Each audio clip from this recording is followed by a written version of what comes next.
Hello, everybody. Welcome to the Clayton and James Show. My name's James, and I can tell you that Clayton is still searching for the love of his life and he's trying to punch too high. How are you, Clates?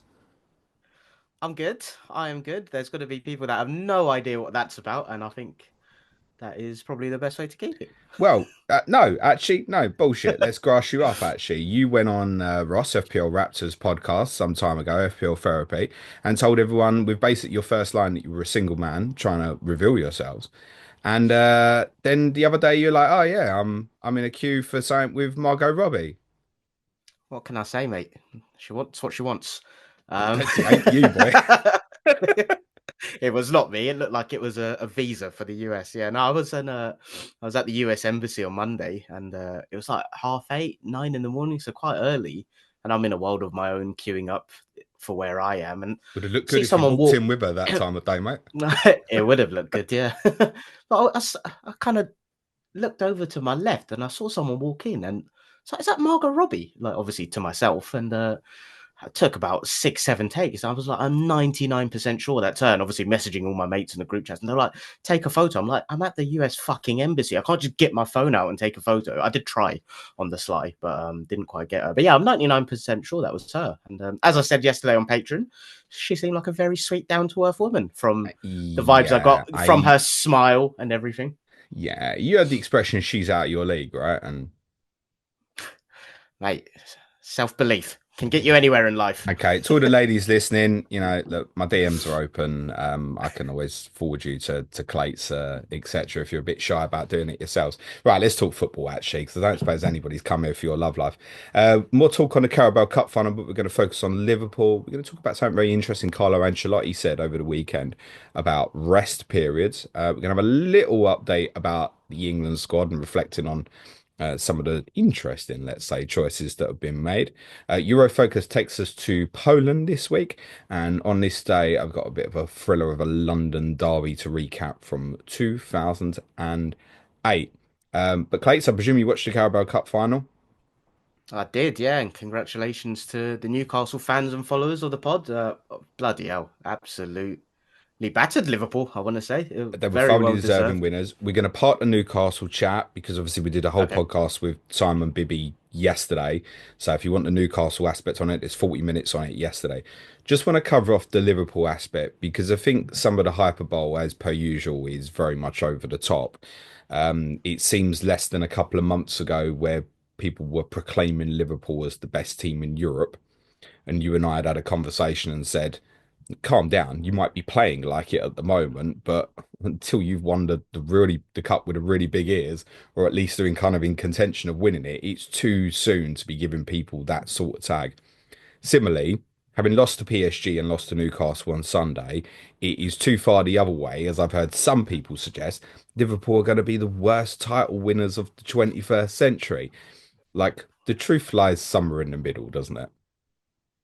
Yeah, I think so. I've not really seen much of the reaction to the game, to be honest, because obviously I'm not on the socials anymore, and I've only got a couple of friends that are Liverpool fans, and they seem pretty grounded. So, like, my own response reaction to it is it's a shit week, but they're going to deserve to win the league, and that's about it. Like, I must say, when we spoke about the whole are they the best team in Europe a couple of months ago, I was never quite on that train because I think they're going to be deserved winners in the Premier League, but I think there are little bit of vulnerabilities in that team that aren't being able to be exposed because of a lack of competition domestically. I still think they would have probably gone on to win the league, but it's a shame that we're not going to see them put under the microscope, sorry, in like the months of April and May. But in terms of the outcome from last week, like no, they're not going to be the worst champions of the 21st century. I haven't actually heard that, but like that's nonsense. They're a very good side,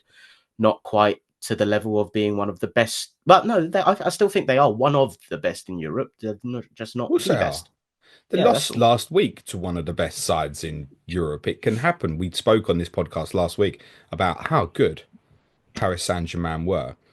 And I don't think we can't quite understand or know what the psychological impact of that defeat is because not only did they lose, for the majority of the two football matches against PSG, they were outplayed. got away with it big time in the first leg. And we spoke last week about how the longer the game progressed at Anfield, PSG just got stronger and stronger and stronger. So I don't think we can't understand if there's a question mark within the mentality of some of those Liverpool players afterwards going, shut it, we're not. You kind of know at that point you're not the best, right? Because there's no doubt that PSG deserved to go through. Then there's no doubt on Sunday that Newcastle thoroughly deserved to win. And the games were very different, right? PSG outplayed Newcastle. And it's not to say that Newcastle didn't. But a lot of Newcastle's good work was tactical, winning duels, right? They're physically way more powerful than Liverpool. And they created a ton of chances. I mean, ultimately, Newcastle should have won by more than a goal on Sunday. They were outstanding. There's been a lot of question marks since about Slot's not used the squad well enough. But then at the same time, I'm hearing the players in the squad aren't good enough. So I think I've there's a got a few. very Go strong on. opinion on that. Like, I think he's managed the squad so well from the outside looking in this season. I Personally, agree. It might be catching up now a little bit.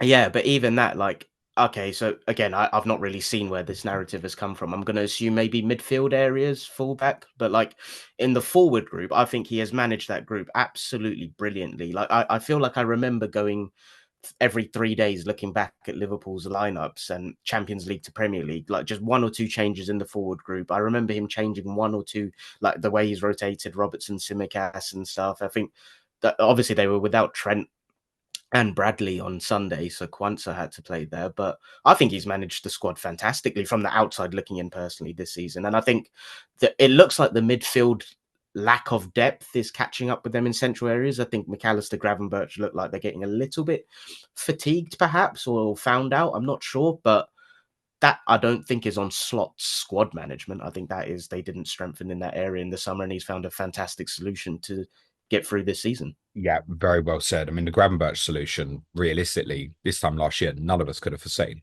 he's had an outstanding football season. I think on Sunday, essentially, we're out probably their three, and I mean this, three first choices at right back. It's not just Trent. There's been a lot about, Liverpool without Trent, how are they going to cope next year? I've already said the replacement's there in Connor Bradley. You need a Connor Who's the Bradley third? replacement. Gomez. And Joe Gomez probably would have played over Kwanzaa in that position, I would guess. That would be my take. Gomez has played there a lot. He's more familiar with the role than Kwanzaa. So you've arguably gone to the fourth choice option at right back. I think right in terms of midfield. I think up front, they've obviously had players like Jota's had injury. Gakpo's clearly kind of struggling to regain the peak. I mean, Cody Gakpo was incredible a couple of months ago. Diaz has stopped scoring. Nunez is kind of well documented. So then if you do nullify Mo, and Mo's had quite a couple of weeks, then you've got a good chance against them, right? They're a very, very good football team, but they were never the best in Europe. And actually, it's worth saying when Slot has rotated this year, I think of the Carabao Cup semi-final first leg at Tottenham, where very much Liverpool played like a team who knew that they would do the business in the second leg. They lost. Lost at Plymouth when he rotated, obviously massively, kind of left them all out for that game at Plymouth bar a couple of forwards. They lost. It was even kind of a talk afterwards that it might do them a little bit of a favour. I think also what didn't help them is obviously they won the Champions League, if you will, the group stage, and a little bit unfortunate to walk into PSG because you expect to walk into something weaker if you do that well in the competition. But the draw's the draw; it's fine. But what didn't help them was obviously finishing the top eight. You expect to have those 2, 3 midweeks. Well, Liverpool never had them because they had the Everton game get rearranged in one week, and then they had the Villa game pulled forward from what would have been last weekend forward to the 25 midweek. So they didn't have the break. And the amount of conversations you and I had had in sort of December, January about these big away games that Liverpool have got. Like it's not over because they've got all these really kind of challenging away games to come. So they had like a period of like Bournemouth, Everton, Villa, Man City all away in quite a short span. And they picked up 8 points from those games, which I think if you'd have offered Liverpool fan before that, like the 8 points, that'd have been great. Just weird the way it kind of worked out with winning at Bournemouth and particularly Man City. And I mean, they were fantastic when they won at Manchester City. And that felt like a closure point. So I think there's that to then keep the mentality going. When I think after the Man City game, we all went because you'd lost to West Ham the day before. Like, yeah, that's it now. So I've seen people say, should Liverpool fans be disappointed with only winning the league this year? That's Like it fucking just, bonkers. no, it is. It is. And actually, I dig Liverpool fans out quite a lot. I'm like, oh, you can't criticize Liverpool. They'll come for you. But I agree with you, what you said. I think the reaction from Liverpool fans, what I've seen, has been really good to the weekend in terms of just accepting like that the better team won on Sunday. The better team won in the Champions League last week. I think they realised that there are fundamental problems in the squad that need improving in the summer. And you really alluded to it. Like if Gravenberch had got injured 3 months ago, we'd be having a real problem now, possibly. But they are going to go on and win this league. 12 points is way too much difference at the moment. Some of the fixtures they've got coming up are good. I think the next two have challenges, like Merseyside Derby and then going to Fulham. But unless they kind of lost both of them, and I mean, even if they did lose both of them, okay, 6 points. Then they've got West Ham at home, Leicester away, Tottenham at home, right? You can put another 9 on the board now, I think, from those fixtures. They're going to be fine. They're going to be Yeah, fine. no And as doubt you about it. said, I mean, I don't think Arsenal have won more than 4 games in a row all season. So to even think that Arsenal were going to go and win 9 in a row feels kind of unlikely at the moment, particularly when you are still in the Champions League as well. And obviously got these ties with Real Madrid coming up. I just want to kind of come to a defence of Liverpool a little bit because they've had a great season, and Liverpool fans certainly shouldn't feel down about things at the moment. There are areas of that squad needs improving in the summer. A lot of it's going to obviously depend on what's happening with Trent. We think he's leaving. Van Dijk, these kind of rumours of PSG have been kind of downplayed that yes, he spoke to the owner after the game, but it wasn't anything about a transfer. And we think Mo's probably going to stay. But there are fundamental issues in terms of squad depth that do need improving. But I also think the likes of Curtis Jones, Harvey Elliott, Jarrell Quansah, they're all going to get better. And Yeah, they're the perfect squad players. yeah, I just think like with the right back situation has been unlucky. Like, how many right backs do you want for that to like not end up being a problem? And by consequence, you're also taking out the possibility to like rotate, say, Kanate at some point. We know Van Dijk's not going to get rotated. As said, some of the forwards individually have been misfiring a little bit recently. And no concern on Mo. I've seen people kind of highlighting, his XG from the last 5 games, non-penalties been pretty low and stuff. Yeah, it's been some tough games in there. I wouldn't stress about that too much. So, yeah, Liverpool will be fine. That's kind of all Yeah, I really wanted to say of it. But they ultimately got well beat at the weekend, and it does show that strengthening needs to happen in the summer. yeah, but I think if you go back to his first season, like this has been well above, I think, what expectations were. And I always think, like, I always look at everything as what's the learning here? And in terms of learnings from Liverpool, I mean, to win the league in your first year and get some learning opportunities to then go and inform what you do in the summer, I think pretty much the best first season you could ask for, to be honest. 100%. There's no Liverpool fan who in last summer wouldn't have settled for what they've had. No way at all. And that I'm sure they will go on and win the league from here. I want to talk about rest periods. Something really interesting Carlo Ancelotti said at the weekend, which kind of spins off to a domestic conversation. Carlo Ancelotti, obviously the Real Madrid manager. They had to play, I think, 68 hours or so after their Champions League game with Atletico Madrid that went to extra time. And he was particularly unhappy about it because I think that there's no midweek fixtures. Obviously, now we're going towards the international break. Atletico and Barcelona played each other on the Sunday. Why couldn't Real Madrid play on the Sunday? And normally, clubs in Europe really got looked after in terms of that helping them for European competition. We're going to give a good example of that in a sec. Ancelotti essentially said, he said Real Madrid will never play within 72 hours twice again, ever. He said if it happens again, they'll refuse to play. Now, I'd say Real Madrid have probably got quite a bit to say with what's going on over there, so you can probably expect that to be reality. What's Now, to your do that, if you're in a situation where you've got 8 o'clock Wednesday in the Champions League, 8 o'clock Tuesday in the Champions League, there's only one time you can play, right? It's 8 o'clock on a Saturday, but probably expect that to happen under that circumstance.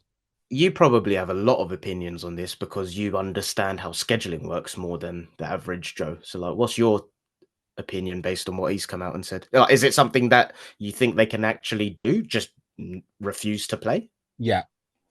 What I've realized this week following the Ancelotti comments kind of made me realize that we're a lot of the problem here. And Who's when I we? say we, I mean us, the fans. Okay. We're a lot the problem with the scheduling because how many times you've seen it? Where's the TV fixtures? I need to book my train tickets. All this kind of jazz. That's Uh, you, mate. That... no, it is primarily I'm a part of that. Yeah. I hate all this. Oh, you could play on the Saturday or then play on the Sunday, depending on who plays on the Tuesday in the Champions League. Like all that's a bit of a nonsense. I really think in this country we don't do enough to help our clubs in Europe at all. We Agree really, with that. really don't. The amount of times I've seen, I mean, the example would be you recently, obviously the second leg against PSV didn't matter, right? You had a schedule of Tuesday, Wednesday against PSV, right? All right, Manchester United and Arsenal should have been on the Saturday in that sort of example. Now, I know that couldn't happen because United played on the Thursday in Europe, so you had to. But we shouldn't really even be in this situation where they're lining up a Champions League and a Europa League team to play each other at this stage of the season. I spoke on Chips and the Arsman a few weeks ago about the potential problem of Chelsea and Liverpool in game week 35. Now, that doesn't matter now because obviously Liverpool gone out of the Champions League. But they should work the computer. There's no dropping out of the Champions League into the Europa League now. So at this stage late in the season, if you've got European fixtures either side, honestly, I need to work the schedule where Champions League and Europa League or Conference League aren't scheduled to play each other. Because it can cause a sort of nightmares. Because in that circumstance, where Arsenal playing Tuesday, Wednesday in the Champions League, they should be playing on a Saturday. That's all it should be. In the same way, in a So nice way, Villa played at Brentford on a Saturday, right? Tuesday, Wednesday, same thing. We played at Brentford on the Saturday. I know in this Man United example, it couldn't have happened because United played on the Thursday. You were going to say something, sorry. I was just going to ask, in a in a situation where the team doesn't play on the Thursday, why doesn't that happen then? What you mean? So, like, if the solution is they just always should be put on the Oh, I Saturday mean, and the we Tuesday, we've seen it so many times where to give a better example. So Liverpool was scheduled on Sundays all throughout April. They had three games: the Fulham, West Ham, and Tottenham games. In fact, the Leicester game as well, 33. The four games all put on the Sunday, and three of those games could have moved back to the Saturday in the circumstance that Liverpool played in the Champions League on the Tuesday. Okay, but if Liverpool had been on the Wednesday, still be playing on the Sunday. right? Okay. Oh, 3 days is enough. But why are you doing that to the clubs? I mean, there's circumstance this year where there's been like a free midweek and Champions League teams playing on the Tuesday. I tell you what happened a lot in Europe is the European team be playing on the Friday night. They'll be playing on the Friday night and it'd be like give them as much rest as they can possibly have going into the European game. TV has too much rule here, but also how many away fans want a Friday night away game? I think you'd get a split. I reckon a lot of people will be up for it. I reckon a lot of people will be like, "Fuck no." Let's sell it a different way then. So let's say you've got a Champions League team that's got the Tuesday gig, right? Which can obviously happen. That's happening to Villa next, right? So the right solution would be Villa are playing at Southampton. I'm pretty sure that's a 3 o'clock kickoff on the Saturday, right? So then they're playing in Paris on the Wednesday night, and Paris, admittedly, is not far. It's kind of like UK domestic, basically. It's not far. They're playing Paris away on the Wednesday, Southampton 3 o'clock the Saturday, and then Paris Saint-Germain at home on the Tuesday. Based on Carlo Ancelotti's theory, the game should be 8 o'clock on the Saturday night. But then Villa Mm. fans probably ain't getting home from Southampton. Yeah, and this is where it's like, what is the right balance between all of this? And to be honest, to throw the other factor into the mix, there's the actual science behind health and recovery, right? And one of my modules I'm actually doing at uni at the minute is literally the psychology of injury and rehab. And I know one of our patrons did a pod with you a few weeks ago. I've not actually listened to it yet, but I wanted to look. So last night I couldn't sleep because I'm literally so unwell. But I actually read some of my uni papers. You There's sad I know. sack. But because with stuff like this, I always feel like there's so much subjective opinions on it. I wanted to see like what is the actual science behind it? Like what are the facts and stuff? And because I know you spoke about Ancelotti's thing there. Arteta did a presser. I can't remember if it was just after Havertz's injury, but he gave some great insight into why this is an issue in the schedule. And he was basically saying that when they're playing every 3 days, every 72 hours, they're not training optimally, and as a result they're not using the muscles like hamstrings properly. They're just playing to recover, and as a result he said they lose physical qualities, and they're not training the muscles appropriately to strengthen them. They're training to recover, which actually weakens the muscle in a weird way. So I wanted to look into all the factors that the academic papers and say, mate, that the evidence to suggest 72 hours minimum is so overwhelming. Like, I wouldn't be surprised if the experts within the field come together and put together like an actual proposal to the football governing bodies and stuff. Like, just as a summary, because I know we're on a bit of a tight schedule today, the three main factors are muscle fatigue and what's called biomechanical recovery. There's cognitive and decision making fatigue, sorry, and then there's actually the injury risks and long-term consequences. But there's actual data that shows that injury risk increases by 20 to 25% when matches are played with less than 72 hours of rest. Players who accumulate 6,000 or more minutes in 6,000 or more match minutes per season have double the rate of hamstring and groin injuries. 6,000 is a hell of a lot, Clates. Yeah, but like if you're talking about the top end players, that they're probably gonna start looking towards that, and then you add in the European and the international tournaments and Yeah, stuff. sure. There was the thing I found quite interesting, especially because of the psychology, is on the cognitive and decision making stuff. Apparently, your reaction times are actually impaired for up to 48 to 72 hours after games. So, like, there's something in that in decision making. There's evidence to suggest there's cognitive fatigue errors that increase in technical execution. So, things like passing accuracy, defensive positioning. There was a paper done on that to prove that. There's so many different things. A final couple high level points. There's like different damage markers that you get in your muscles, and these remained like elevated and inflamed for up to 72 hours post match, so they as a result never fully recover in that process. So you get fast twitch muscle recovery, which as well, like, they're the things that are crucial for your sprinting and explosive movements.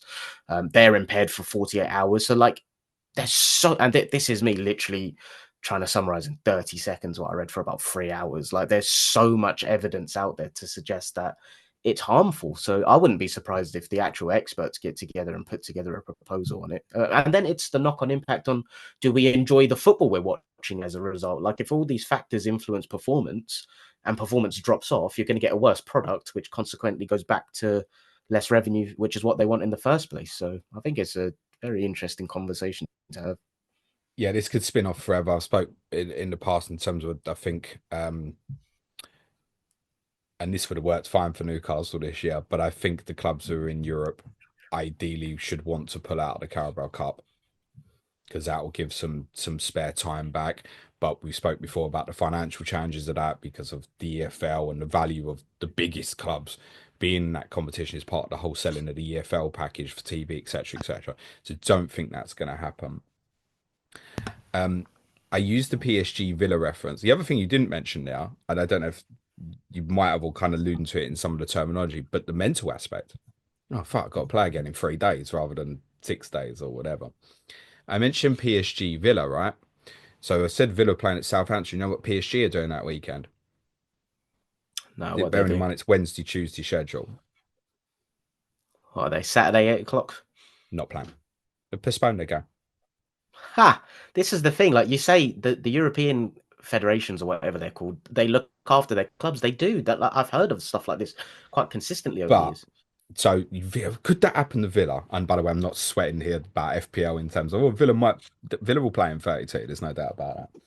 If you postpone Southampton versus Villa, the only place realistically you could put it right now is in game week 37 because you still need to factor in the possibility of Villa having to move their fixtures with Man City and Tottenham because of their involvement in the FA Cup. So the only free week that this is available is 37, and that would have been the same if the fixture with Liverpool that we mentioned earlier hadn't been brought forward. It needed really to be brought forward.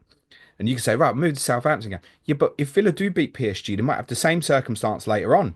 And you can't do it then later on either, right? So our calendar is just much tighter than what it is in other European leagues. But yeah, they'll just move. Yeah, PSG, that's a problem. Just don't play. Don't play. Move your So fixture. We'll put it later on. And there's room in their calendar that there isn't in ours. so what's the difference? Do they not have a Carabao Cup or something? Like, do they have one less competition than us? They did have two cups. I don't know if they might still have the second cup, the Coupe Like, de how do Liga. they have the space and But we don't? it's That's what I all don't done and understand. cut. Their cups is all done and out the way in terms. I think their Coupe de France is quite late in the season, I think, but the earlier rounds is like out the way and stuff. So with our FA Cup, it's like the FA Cup semi-final weekend is weekend of game week 34. It's quite late. The Mm. Carabao Cup final has actually been later than it normally is. It's quite often it's in February because of the change European calendar. It's later. It's in March. One idea might even be to try and get that done earlier and have the final in like January or something. But there's not a lot of room to do it. And also, one of the things you're kind of damned with the Carabao Cup final is you can't do it in a week where there's European fixtures afterwards.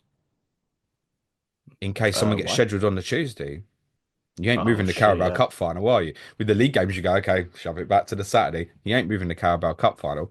It'll be the same with the FA Cup final. You're not moving that from the Saturday. So that can't go on a week where there'd be European fixtures before because you couldn't have someone playing in Europa on the Thursday and then FA Cup final was Saturday. So you even restricted where you put the finals because of what days of the Yeah. week you want them and stuff like that.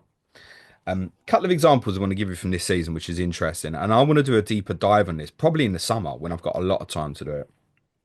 But we'll mention Villa, right? Because it's been mentioned a few times this season about Villa and how they perform after Champions League games. The results haven't been necessarily great this season. All I've done is I've looked at days where they had more than 4 days rest. So this is more than 72, it's kind of going to 96 hours, but just done it on days. Just basic look. Villa, more than 4 days rest this season. So where they've had 5 days or more. And it's just league games here, right? Played 13, won 7, drawn 4, lost 2. Now that, if you start averaging that, they'll be third. Yep. So you can guess what the next statistic I'm going to give you is. Villa, 4 days or less rest in the Premier League this season. Played 16, won 5, drawn 5, lost 6. 20 points from Wow. 16. I mean, that there will be other factors, but like that is alarming enough to look into initially, anyway. Because I always think with stuff like that, like quality of opposition, like that, there's so many other factors. But as a starting point, yeah, that's a huge discrepancy, right? Now I'm going to give you another example, and I'm reluctant to use this one because there's a lot of who's available, but you know where I'm going to go here, right? Tottenham have only had 9 Premier League games this season with a rest of more than 4 days. Played 9, won 5, drawn 1, lost 3. Now, again, 16 points from 9 played at the current rate that teams are going at certainly would be in contention to qualify for Champions League. Would probably be kind of fifth, sixth at the moment. 4 or less rest days. Played 20, won 5, drawn 3, lost 12. Whoa, and that's So, a still a small sample size, but a lot bigger than the first one. 20 so games is Tottenham are decent. taking 18 points from 20 with 4 or less days rest, taking 16 points from 9 with more than 4 days rest. Okay. And Villa to repeat 25 points from 13 games, more than 4 days, 20 points from 16, less. So Tottenham, the remarkable statistic on Tottenham is Tottenham have won 10 league games only this season. Half of them are in the 9 games where they've had more than 4 days rest. Yeah, like mate, like For I said, these I think teams, these smaller teams who have not been in Europe for quite a while and fighting for it, like it's amazing for you. Don't think this ain't going to impact you next season because it will. There's no way yeah, out of it. 100%. Like I said, I've got a very strong opinion, especially after looking into it last night and the actual papers there. Like what you've just said there, I think there's enough there for actual professionals within the industry to put together an argument to take forward to governing bodies. By the way, I ain't excusing this ain't a Tottenham or an Ange excuse. I'm just highlighting the rare statistical data. Because by the way, in them 9 games, we still lost 3, right? So that's not great anyway. Okay, let's move on. England. The squad. Yeah. So last week you were, oh fuck, I should have had it ready. You sent Don't me a worry, I squad. have. Okay, you sent me a squad, Yeah. and I remember I can't remember word for word what you said, but you're like, I definitely felt like, oh, the squad will just pick itself this time. I couldn't really argue with what you said, and you were along the lines of, oh, when people have something to moan about, they're just moaning for the sake of it. You got something to moan about, James, don't you? Well, I'm pleased that the thing that I really moaned, it was only one thing that I was really, really unhappy with, and that's been remedied. Was Morgan Gibbs White not being in the squad blew my mind because he's been absolutely outstanding. He played well for England in the last internationals as well, so it wasn't like he needs his first call up. It was already part of the squad. I just didn't understand it because Tuchel must have watched the England games from. I didn't get it. But anyway, Did he's he in the only squad get now. the call up because Palmer was out, by the way? Sounds like Or it, yeah, okay, right. yeah. So from the squad I picked last week, call ups that are new. Well, not new, but they've been in the squad. And Ramsdale. Now, don't have a problem with that because the fact he wants to potentially in his first squad look at four goalkeepers and he might have a view of right, Trafford or Ramsdale is going to be my third moving forward. I don't have a problem with that. It's fine. Wants four goalkeepers? Fine. Don't have an issue with that. It's no difference to anybody's life. Reece James in. Again, Tuchel obviously knows him well. I don't have a problem with it. If Reece James is fit enough, etc., then absolutely fine. Right? We know what the talent of Reece James is. No one's in question of that. The concern with Reece James is, and I did make this point last week, just get yourself properly fit with Chelsea where you can have like a real consistent period. You don't need to be playing Albania and Latvia. That's my opinion. But also understand Tuchel's first squad, he might see him as a key player further down the line. You obviously watched him on Sunday against Arsenal. He played in midfield, pretty much spent the game looks like running around after Declan Rice. I mean, that's not his gig. I wouldn't want him doing that. No, but I don't think judging him on that performance is fair. I don't like. I'd No. like to see him in that position when they have a lot of. Well, to be fair, they did have a lot of the ball after the 35th minute, but I'd like to see him against weaker opposition in that position because I think his attributes could suit it personally. Okay. I don't have a problem with Reece James being called up. Carl Walker, I'm going to be really honest, I thought he'd retired. And I don't know why I thought he'd retired because, again, he played for England under Carsley. So I don't know why I thought that. I guess it was just the fact he'd gone to Milan. I felt like that's it. He's And called we haven't quits on seen his him. kind of career. Like, I think we should be moving on from it now. I think most Manchester City fans would certainly say that, and I think most people who watched England would say, yeah, probably. Cole Walker's been incredible for England. You think of like games against players like Mbappe, and you're like, oh my god, Cole Walker's really important. He's got to play. I think we should be moving beyond that. But the fact James and Walker are in the squad, and essentially Rico Lewis and Jed Spence are not, I'm fine with. I mean, those two players, Lewis and Spence, aren't even kind of guaranteed first choice with their two clubs. It was the fact that both could cover at right back and left back I particularly liked with the two players. Dan Burn's in the squad.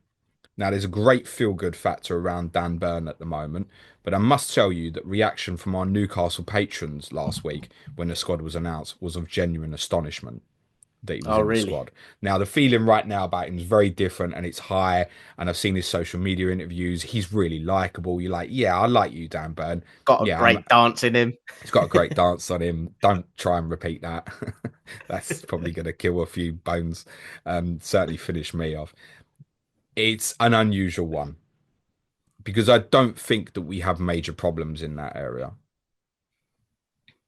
Colwell, Gay, Conser, Jared Brantwaite being left out, I'm surprised at. I don't think he's been brilliant for Everton recently. I think he's had some very good performances.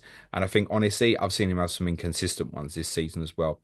But I think, again, you're looking forward, you're like, yeah, that could be my left sided centre back moving forward. That competing with Colwell or Mark Gay playing that side, absolutely fine.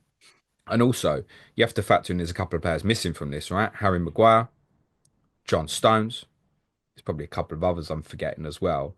I just think, is Dan Burn going to be in the next one if they're all fit? I just think it's probably a no. I hope that's proved wrong. I hope he's amazing for England, but I'm surprised, and I'm also surprised that Jarrell Quansah was called up. Yeah.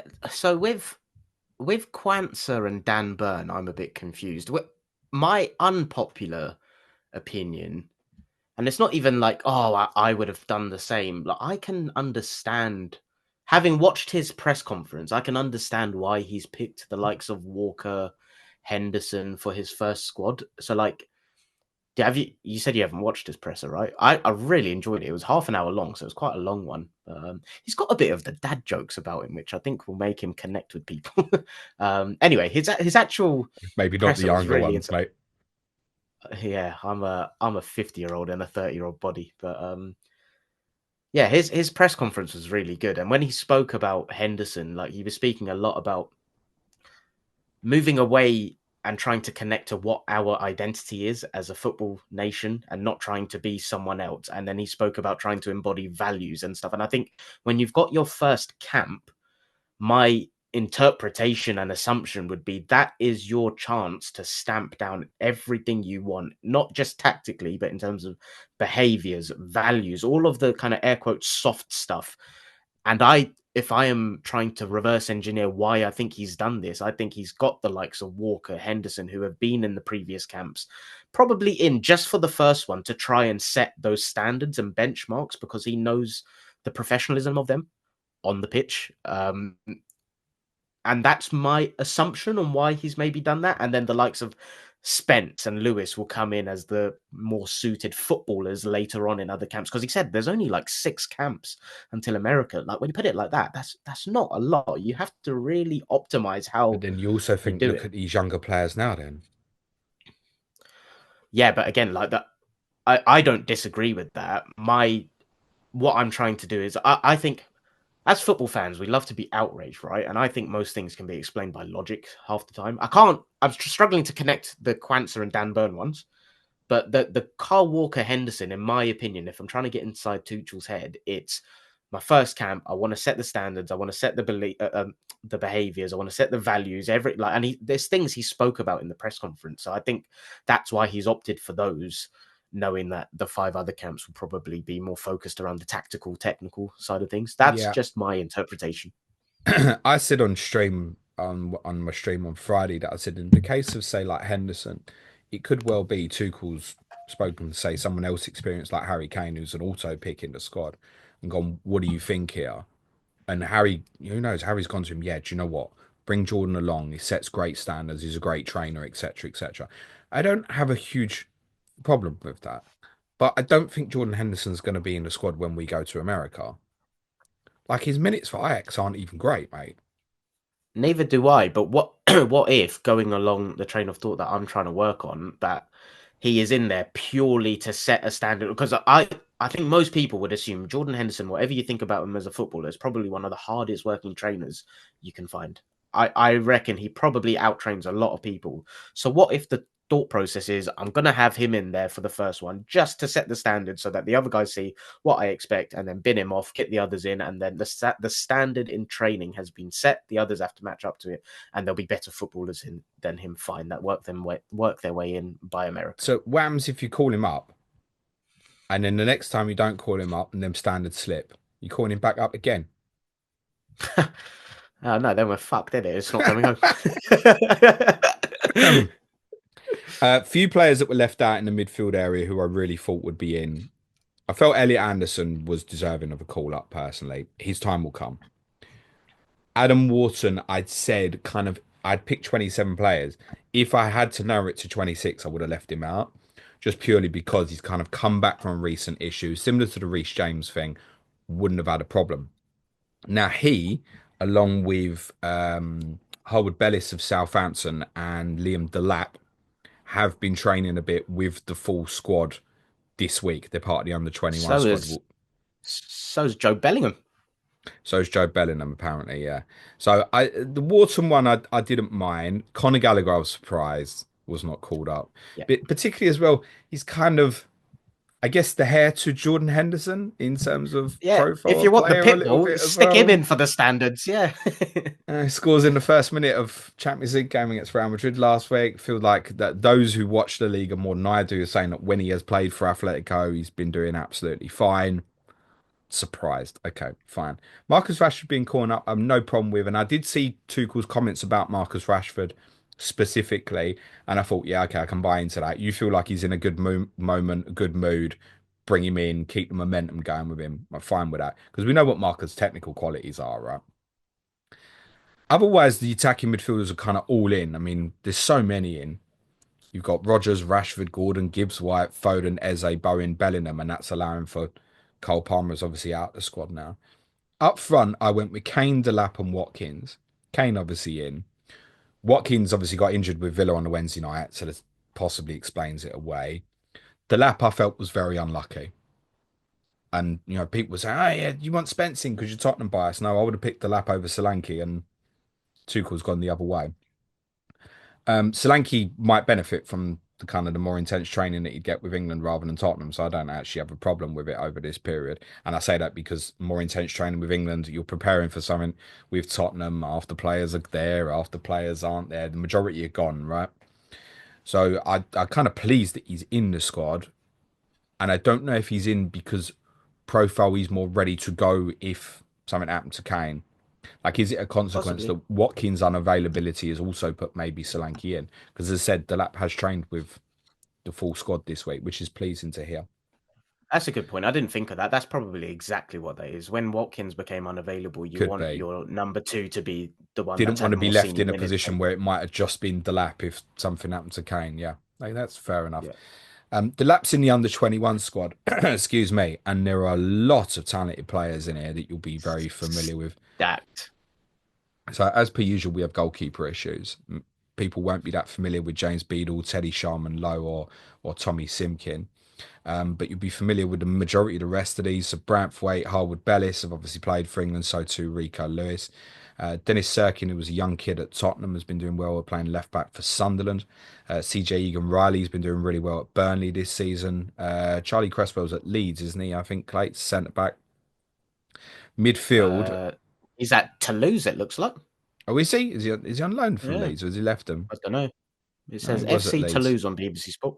I totally honestly can't say I've been following him this year, but I know he's highly rated. Anderson's in the squad in midfield. So too, obviously, Adam Wharton, Joe Bellingham, you mentioned, Archie Gray, who can play anywhere you bloody ask him to play. Jamie Gittens, who's been playing out wide for Dortmund in the Champions League this season, may well be in the Premier League next season. Jack Hinshelwood, another multifunctional player doing really well at Brighton. Hayden Hackney, who's very highly rated at Middlesbrough. Harvey Elliott's in this. You got Samuel Willing Jr., obviously Villa invested in last summer, sent out on loan. James McAtee, we've seen bits of for Manchester City, scored a hat trick in one of the FA Cup games, didn't he? Harvey Elliott, Wanyeri's obviously been doing great for you. Amari Hutchinson at Ipswich, Jaden Philogene Biddance also at Ipswich, Jay Stansfield, who Birmingham spent a fortune on up front last year from Fulham as they kind of march towards promotion from League One, and Delap's in this squad as well. There's a lot of talent in that under 21 squad.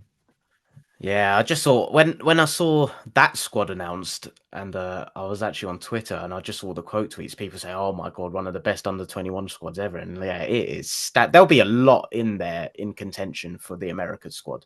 Well, there is an under 21 tournament this summer, Oh, and is that it? might be a factor in some of the decision making as well. That potentially they might want the likes of Wharton, Delap to play in this tournament. And part of the thinking might be, and even with the train this week, yeah, you are going to be a part of this, and we want you to know, stay with the under 21s for now because you're going to be with them in the summer as well. Might be Yeah, what the decision making process is here, and that's something I'd yeah. overlooked last week. In fairness, What tournament's that then? Is that I like presume a it's World Cup or European. a Euros or? No, under 21s doesn't have World Cups. You have like under Oh, 20 right. World Cups. Under 21s is just a repeat cycle of Europeans. So I Oh, presume it's a okay. European under 21 tournament this summer. Um, I'll check that out, Clates, and see where it is whilst you take us to Poland. Yeah. So this is a team that when you sent me, I literally went, "Who?" So we are covering Jagiellonia today, who No, are no, no, no, no, no, no. Can't be having that, Kat mate. Can't be having that, mate. Jagielka. I What? used to I used to know a Polish girl I worked with, and she supported this team. Oh, here we go. Did she? Yeah, Okay. yeah, honestly, and this is the first time I'd ever heard of him because she said, I said, oh, who do you support?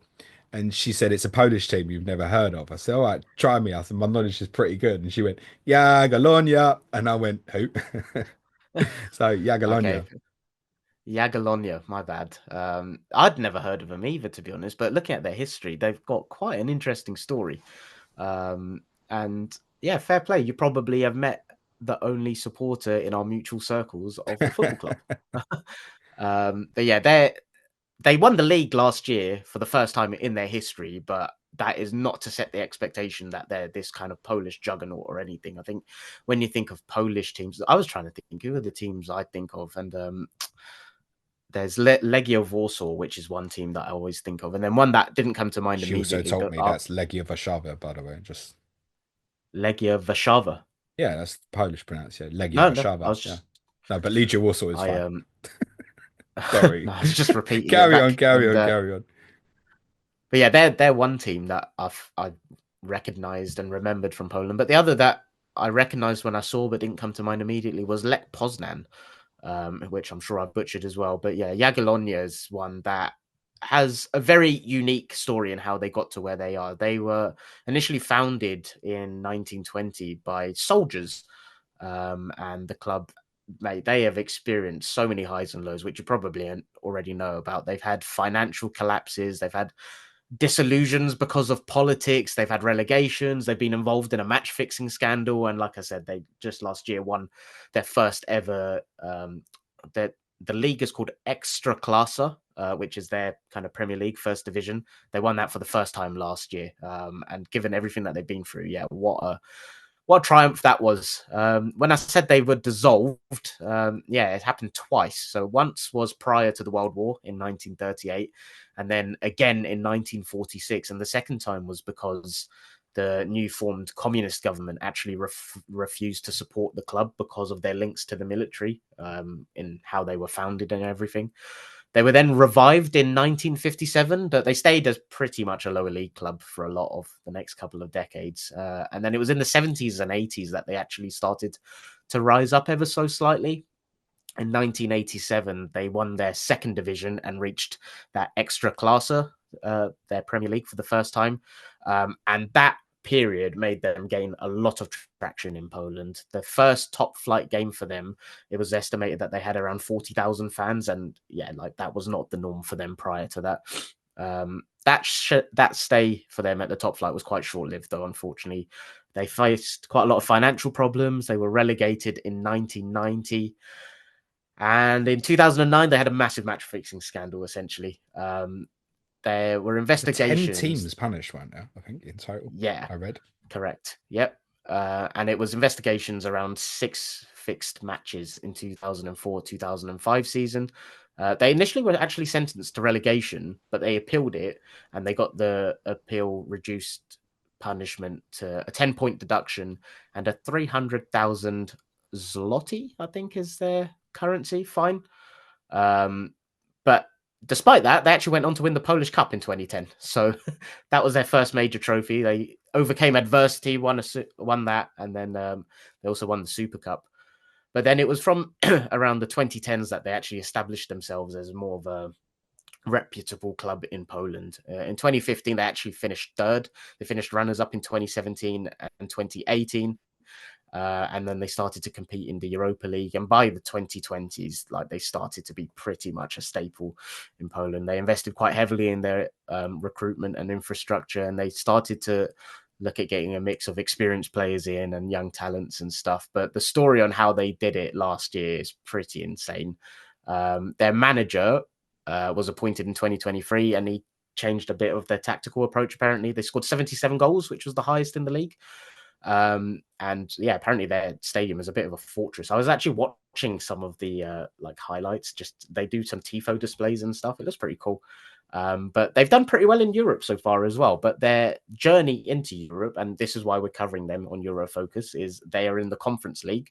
But they had a very unique route there. So they obviously won the league last year, which put them in the Champions League qualifying round. They beat a team from Lithuania in the second qualifying round, 7-1 on aggregate. So boom, smashed it into the third qualifying round, sorry. They then lost to our friends who we've covered before, Bodo Glimt. They lost 5-1 on aggregate. Who are still in the Europa League. They are indeed. I've looked at how to get there because we could, in theory, play them in the semi-final. And is it? Don't think I'll be going. They when we played them in the Europa League a few years ago, and I remember our allocation, I think it was smaller than what you had at Alkmaar. Oh yeah, get about 300-400. Yeah, if you're lucky. Mental. Yeah, I know a few people that went to that. But, it looks like you can walk from the airport to the stadium, but to get there, in short, you've basically got to go to Oslo, and then go from Oslo north. It is so far north, it is nearly fucking Santa's house, mate. Continue. Yeah, our friends from Norway knocked out our friends from Poland, and as a result, they fell into the Europa League playoff round. They then lost to Ajax, but not only did they lose, they took a bit of a hammering. Just like they beat the team from Lithuania 7-1, they unfortunately lost to Ajax 7-1, and as a result, fell into the Conference League. And they did all right in the group stage. They finished just outside the top 8, so I think it was 9th, but they got off to a good start. Their first game was a win against Copenhagen, who we covered. I can't remember if it was if that was last week or a few weeks ago, but they won their first. Oh, it was last week. But yeah, they beat Copenhagen in their first game. They won their following 2. I think they then drew and lost, and I can't remember what way round. But one of the teams they drew against is a team they could face next if they actually go through. That's So Kelj, is it? that's the one. Yeah, I think they're. Slovenian team, I think they are. That's the one. Yeah. So yeah, they've done all right. So from the Champions League second qualifying round to the Europa Conference League knockout stages, there they are. And yeah, fun fact, you knew a fan of Jagiellonia, which I think is pretty cool because I thought you were having me on when you sent the team name, and I Jagiellonia. She was a pretty girl as well. So I've just got distracted now.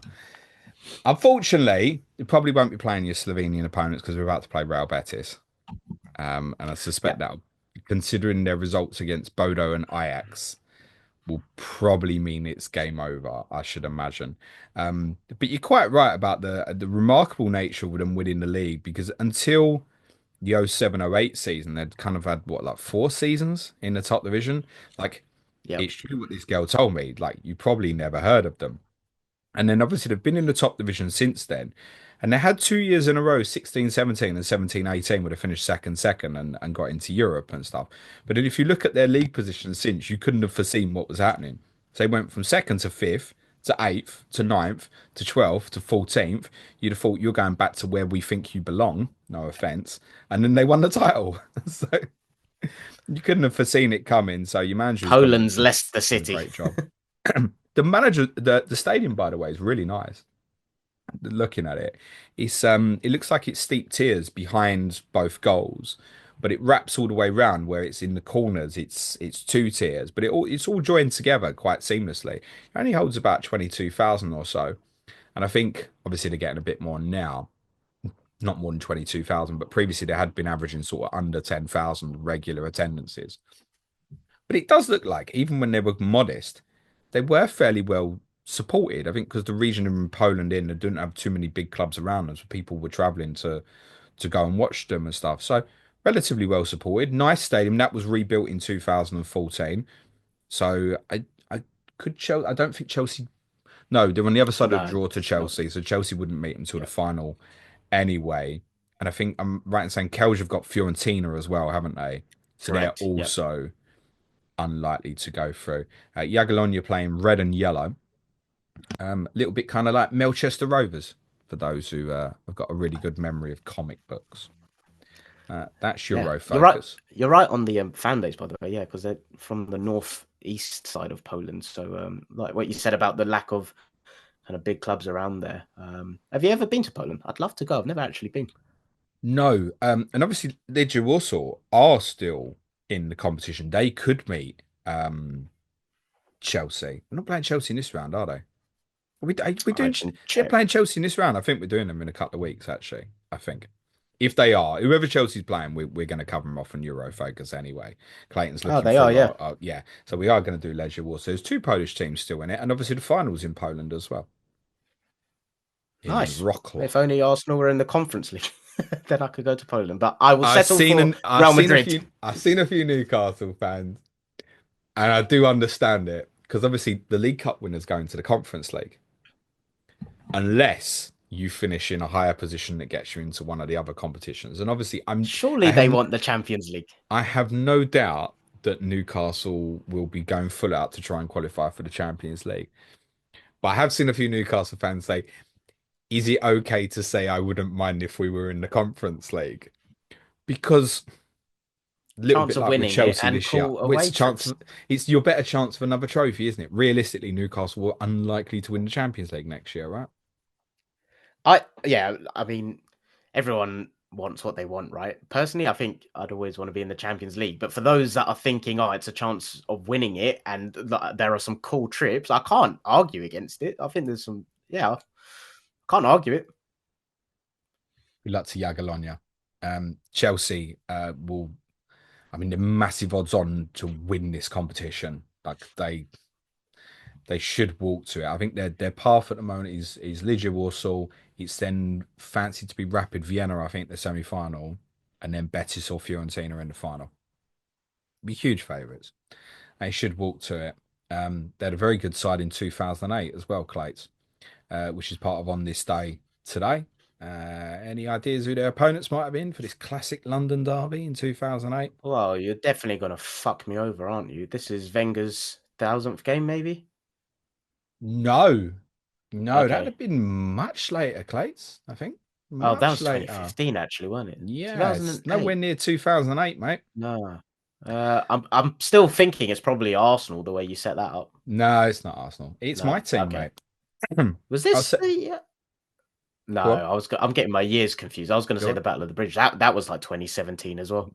No, it No. also definitely wasn't in March, mate. I know Leicester won the title early, but didn't win it that early, mate. This is a classic game from 2008. To set the scene, the two teams had played each other exactly a year earlier in an FA Cup quarter-final replay at White Hart Lane, which Chelsea had won 2-1. It was actually on a Monday night, and it included a quite astonishing, rare, brilliant goal for Chelsea from Andrei Shevchenko. And Chelsea deserved their victory that night. Chelsea were obviously very, very strong at this period. They'd go on to win the FA Cup in '07. They'd obviously won the title in '05 and '06. But by this point, my old mate Jose is gone.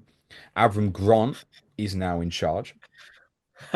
And he had the chance to win his first major trophy a few weeks earlier against Tottenham at Wembley, and we won. We won, and I really celebrated that day. And do you know why I really celebrated hard that day? Because I knew it might be the last one I ever say. You never know when the next one might not come, kids. I'm still here waiting. So Did you Tottenham, actually celebrate that day thinking you may not see another one? Surely not. yeah, Surely that wasn't in your yeah, headspace. I was aware of it. Fucking hell. Yeah, not that you don't think there won't be another one, but I think it's just look. I could foresee at that point that Tottenham at that point were kind of like fifth, sixth best team. Hadn't had a great season that season. We'd go on to finish, I think, 10th or 11th in this particular season, but was kind of mitigated by the League Cup victory. Haha, like it might be with Europa League this year, I doubt. But we won't play anyone in Europa League as strong as this Chelsea team was, by the way. Although we're also probably not as good as this Tottenham team had in terms of talent either, by the way. But yeah, by that point you could foresee the big four.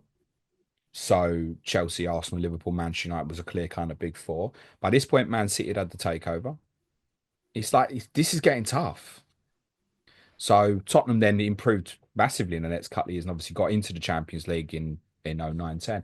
But yeah, there was definitely a consciousness to think because we had to win that trophy. We beat City in the quarters, yourselves in the semi, and Chelsea in the final. So a little bit like with Newcastle, you couldn't say we didn't deserve it. We had to go the hard way about doing it. So yeah, I was aware then that it's like I'm not thinking, oh, I don't think we'll win another trophy, but you are thinking, yeah, enjoy it because winning these trophies is getting harder. So yeah, definitely. Fair So play. anyway, bad defeat for Chelsea, right? Weren't expected to lose, but still doing well in the Champions League and still very much in contention for the title, right? Despite the fact Mourinho went very early in the season and Avram Grant has taken over. So this game's played not long after the League Cup final. Tottenham picked the exact same lineup and started the League Cup final. So it's Robinson in goal, Woodgate and Ledley King at centre back, Chimbonda and Alan Hutton with the fullbacks. Chimbonda played on the left. Midfield of Zukora and Genus, Malbronk off the left, Aaron Lennon on the right, Berbatov and Robbie Keane up front. Very Barclaysman team. I mean, Berbatov and Keane at this point were on fire to the extent that Wande Ramos let Jermaine Defoe go in January, only for us to end up in such a desperate situation by the next January that Jermaine Defoe was back because then Berbatov and Keane had both left in the summer. And when Robbie Keane also came back in the following January, he weren't the player that had left in the summer, I can assure you. For Chelsea, no Petr Cech for this one, who had obviously started the final. Carlo Cudicini was in goal, but you still had Paulo Ferreira and Ashley Cole as the fullbacks. Ashley Cole, this is the game where he told Mike Riley, the referee, like refused. Remember, Riley called him over and he refused. He just turned his back on him. No, I It's can't this, remember that. yeah. Ashley Cole just refused. Just stood there and turned his back to him. It's properly outrageous. He should have got sent off, really. I think he probably would do now. John Terry and Carvalho played centre back. I mean, check out the midfield. Essie and Lampard with Makaleli behind it. It's Fuck. just brutally strong, isn't it? And then in front of that, you've still got Solomon Kalou. Joe Cole had an outstanding match on this particular evening, and Drogba up front. What a And team. yeah, I mean, power in that team. When you look at it, bloody hell. I mean, Makaleli was what a player. Kind of defined his own position. Yeah, We so used to good. They call it named the a role after Makaleli him. role. It was what a player. And Essien was so good. Lampard's goal scoring feats. Well, in terms of midfield trio, that's got to be one of the best the league's seen, I think. Oh yeah, definitely, Yeah. 100% up And up front, Drogba, who loved to goal against the London team, didn't he, Clates? there. Never give you much haunting. Don't tell me twice. Fuck He me. actually Yeah. he never got as many against us as he got against you, remarkably. But did It open was the so personal against us, man. What the hell? it was you knew it was coming. I remember a couple of times he played against you, and it was like, oh, he's doubtful, he's doubtful. And it like, yeah, he makes it for Arsenal. We scored twice, beat you 2-0. Yeah, yeah.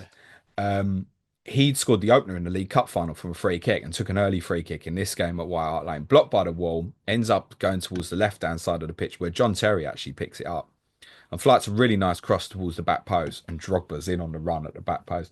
Jermaine Genius tries to kind of bicycle kick him in the head, but you're not getting through Drogba. He arrives on the back post, heads it down through Paul Robinson's leg. Chelsea have an early lead. This was like 3 minutes in, I think.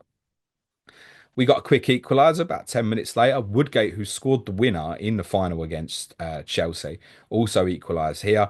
Jermaine Genius free kick again, as it was in the final, but from the other side. This time, Drogba and John Terry get very distracted by Berbatov. Woodgate gets over the top of Drogba and just powers his header in kind of right, kind of top centre of goal past Kudicini before he can move. 1-1. Chelsea are the better side and definitely want revenge for their League Cup final defeat and are the better side anyway, right? We were massive underdogs for the top for the final, and they're still going for the title hard here with Manchester United. So they go back in front 20 minutes in. Joe Cole has a brilliant little run from the right, cuts inside, plays a through ball, and Drogba tries to get to it, and Essien kind of takes it out of his path, and Paul Robinson has lent over to like his left hand side way too much. So he tries to dash back over towards the other side, and he ends up looking like he runs away from the ball because Essien just puts it the same side. So he ends up looking like he's diving about 15 yards away from the ball because he's in such a panic to get back across. Essien just, it's a weird goal. Essien just flicks it back to the top of the near post. Really nice finish. Chelsea in front 2-1 at half time, and they would extend their lead early in the second half. Joe Cole fed in, kind of sucks in the challenge, plays it on the outside, runs in, he's on the angle. Robinson's coming out, and Robinson saves it. And behind him, there's Tottenham players running back on like towards the line, including Didier Zakora. But it strikes Robinson and just loops up. So Zakora's like getting back on the line. Any other kind of deviation, he'd have got back to it, but it loops up. So he gets back on the line. He just watches it go over his head, and bounces in at the far post. 3-1 Chelsea. You think game over? No. Go on. When's the This comeback? Because I know you're not picking a game where Tottenham have lost. So Oh, I've picked games where Tottenham have lost plenty, mate. The thing is with us under Ramos, like, and this was obviously the Ramos who had 2 points from 8 games, but at this period when we won the cup, when we were losing games, he went for it in batshit ways. Honestly, he would take a centre back off and just play the two fullbacks and just play one centre back. I don't. The what the fullbacks hell? didn't really play like centre backs. They would still go forward. If one went forward, the other one would tuck in like a centre back. He just went wild for it. I remember him doing that in the game against Birmingham, which we lost 3-2. And we were down to 10 men. And he still did it, trying to chase the game and try and chase in a winning And goal. Um, Ange's inspiration. not quite, because I don't think it was high line in quite the same way, actually. But it would, I mean, we had some fun attackers in this too. Berbatov would score, header from the left hand side from a corner, where again he's in a duel with John Terry, and because it's being chipped in and it's not got any pace on it, Terry just kind of arcs his back. It's almost like you ain't going to score with that. But Berbatov doesn't try and put power on the header, right? Because it's looped in. So he uses Terry kind of leaning forward as a bit of a bridge, leans on him. It's not a foul. And he just, rather than power the header, he just loops it. He just Such a loops it smart into player, isn't he? yeah, wasn't he? Incredible player. And Tom Huddleston, who'd come on at half time to replace Genius, would equalise. Same corner, other side, same side, left hand side, chips into the back post, takes a ricochet off Chimbonda. And Huddleston was such a beautiful technician in terms of his striking of the ball. He played the best pass I've ever seen at White Hart Lane, and it was from a dead free kick. He took a free I kick think I from remember it.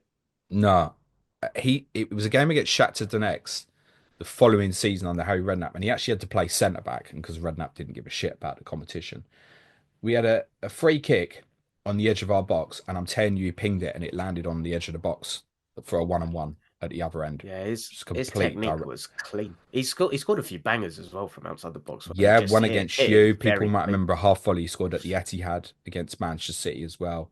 Did he Goal play for against Hull? Bolton. Yeah, he went to Hull afterwards. Yeah. I think he's left Manchester United now. He was kind of like a designated player for their under 21s, weren't they? A few teams have had that, like an overage Is player it? that acts like a coach in the under 21s. I think Jay Spearing's done it at Liverpool. I bet he's left that I didn't role know now. that. He has retired now. Yeah, beautiful striking ability on him. And even though this fell to his left foot, it's just strike through pure. Most people like their body shapes all wrong. When you see him strike this, you wouldn't know it's his bad foot. Strikes pure, hits the far bottom corner, 3-3. And by this point, we've taken off Ledley King, whose knee presumably has given out on him for this particular week. And we've brought Darren Bent on as well, right? So we've got Robbie Keane's now playing like left wing, and Mal Bronk's dropped into a deeper position. He's 3-3, and we know settle for the point. No, Ramos don't change it. He's got Michael Dawson sitting on the bench he could bring on. No, don't do that. And inevitably, Chelsea restore their lead. Ball's played into Joe Cole on the edge of the area, and he actually miscontrols it, and it goes through him a little bit. But his reaction is a joke. Every time I watch it, I get so angry with Chimbonda that Joe Cole gets it first because Joe Cole miscontrols it, so you wouldn't expect him to react first. He's like, oh, miscontrolled it. You'd almost have that kind of, oh, fuck moment. Oh, miscontrolled that. You don't. It's just in one moment, he's miscontrolled it. Boom, he's gone. Takes it away from Chimbonda, wraps it into the top bin and the near post. 4-3. Ah, bollocks. 2 minutes to go. Long punt down the field. Zakura's playing centre back, I think, by this point, because we're all over the place. Plays a long ball. And Fabio Carvalho controls it beautifully with his back. He's not Okay. looking at what's happening. He's looking at a runner in behind, and it drops off his back, and the ball just Intentional? drops. No, of course not. The ball just drops dead. It just drops dead. So by the time Robbie Keane, who's coming off the left, runs onto it, it's almost like hitting a free kick. The ball is completely dead still, and he just wraps it top in the far corner. Q Martin Tyler, unbelievable! But you Limbs. probably didn't know that because this game wasn't actually televised live in the UK. This was very nearly one of my favourite ever Tottenham games because we nearly won it. We nearly won it. Go away down the left hand side. Lennon's on that side now. Cuts in. He tries to play this kind of reverse back heel, right? He gets played into, I think, to Keane. He plays it backwards to Mal Bronk, who then first time just shifts it into Berbatov on the edge of the box. So Berbatov's in. Alex is now on for Chelsea playing at centre back. And he comes sliding across to make the block. And you know what Berbatov did? Just dinked it. No, he just walked past him, went, see you later, mate. Yeah. He's just put him completely on his arse. He's through 1-on-1, and he's tried to give Kudachini the eyes and reverse it the other way. And he don't get it quite enough in the corner. And Kudachini leaves his arm stretched out, and it's a magnificent save. It literally saves it with his hand and just gets enough on it to put it wide at the near post. And we very nearly won it 5-4. It was a brilliant game and ultimately a game that would cost Chelsea because the title race was obviously very close. But United would win it, and obviously United would go on to beat Chelsea in the Champions League final in Moscow that year as well. So there were several near misses. And if you wondered what happened to them in the FA Cup that year, I remember announcing them as winners going into the quarter-finals after Manchester United had lost to Portsmouth earlier that day, only for Chelsea to lose at Barnsley in the evening Ha! kickoff. Did It they? was an Wow. ultra weird. Yeah, the final four of the FA Cup that year was Portsmouth and three championship teams: West Brom, Barnsley, and Cardiff. Flipping hell. And I Portsmouth didn't would know and that. Portsmouth beat Cardiff in the final. Yeah, it was a weird year. A little bit like this one, but even more extreme. Oh, Where that's in the mental. quarterfinals, it was like it was only Manchester United and Chelsea left. Because I think, if I remember correctly, West Brom beat Bristol Rovers, Barnsley beat Chelsea. I think Cardiff beat another championship team, and then Portsmouth won at Old Trafford. So it was like, oh, it would be a United Chelsea final as it had been the previous year. And yeah, by the end of the first day of the quarterfinals, they were both out. So those relying on projections for FA Cup quarterfinals, you have been warned because that competition is very open this year. That is all for on this day from 2008. Sure. Very nicely done. That Alex, he scored a couple of free kicks, I'm sure, didn't he? Was he the One guy? against you, I remember. Yeah, absolute Yeah, he had a howitzer at fucking Stamford hammer Bridge. on him. He did, yeah, he absolutely did. I mean, Carvalho and Terry was such a brilliant partnership for them as well. If you want more Chelsea and Tottenham, I can tell you that Gary Mantle and Ricky Saunders is our Clash of the Correspondents feature next Thursday. But tomorrow we've got another one for you. That's Brighton versus Aston Villa with Sam Murray and Lee Jackson. So join me for that tomorrow. Clayton will be back with me for more Clayton and James show next week. As always, everyone, smash a like, hit the sub button for the benefit of those on the audio. A 5-star review goes a really long way. Be nice to each other, everyone. Cue music, please, man child.